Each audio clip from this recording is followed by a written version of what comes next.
Okay, so I've got this big black network cabinet that I need to mount on this wall up here, and it needs to be as high as possible so that it's high enough that when somebody walks in through this door here, they don't hit their head on the corner. Now that may not be possible, but I'm certainly going to try to get it up as high as I can. So having said that, your first instinct might be to raise the cabinet up, have someone hold it for you while you try to put the bolts through the back. But my method is to first strip down everything off of the cabinet that you can to make it as light as possible. So it's got side panels, see that little key lock there? I'm going to take the side panels off, take the front glass panel off, take the other side panel off. Sometimes they store hardware in there, I'm going to take that out. Okay, so once it's light as possible. But the second thing I'm going to do is make life easier, is I'm going to take a piece of cardboard, like so, and in the back here, where they've got their little holes there, see that little oval shaped hole there and that oval shaped hole there, is I'm going to use this piece of cardboard as a template. So I'm going to put the piece of cardboard there on the back. See, I cut the cardboard to be the exact length of the cabinet. And what I'm going to do is I'm going to use a marker pen on the other side to make little spots.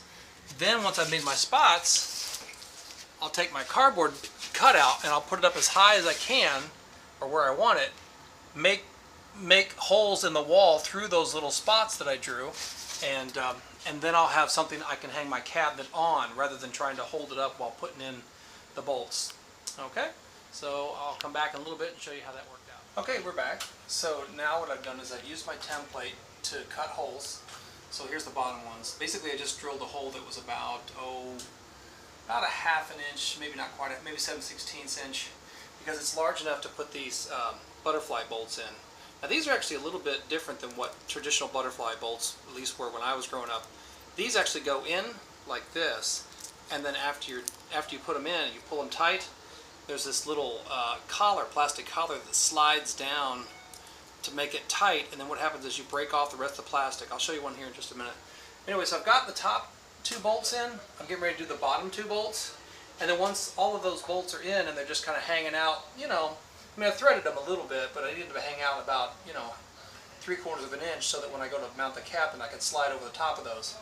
And I'm going to use washers, but once I've got all 4 bolts in there and I've got them hanging, then I can take one out at a time and put the washers on. So here's how this works. So see, I've got the hole. Take this guy, slide him through here like this. So the hole needs to be big enough to let this slide through there. And then once it gets in there, kind of wiggle a little bit so that you know that the metal part is flat against the wall inside the sheetrock there. And then you slide this collar down. I happen to do it one-handed here because I need another hand to hold the camera. So these plastic arms, they're like ratcheted. They've got like almost like a zip tie, kind of like. Get that tight up against there like that, and then you just break off the excess like that, and then voila, you've got an already pre-tapped hole ready to go. Anyway, let me show you what those things are. They're new to me. I'll show you They are Kendall Howard wall mount hardware kit. So I guess just Google Kendall Howard wall mount kit. There's the SKU right there, 0300-1-001-00. Okay, so once I get the other 4 bolts in, all I have to do is just lift the cabinet up and hang it on top of those bolts, and then take each one out at a time and add the washers back on, and I'll be set with that. I'll show you the finished product in just a minute. Okay, now it's up. One of the things to note here, and it just happened to work out this way, but won't always, but I put this as close to the ceiling as possible for a reason, and that is because if you look at where the bottom height is here, it's about 7, maybe 7.5 feet up. I did that for a reason, because you don't want something like this protruding away from the wall that somebody could hit their head on.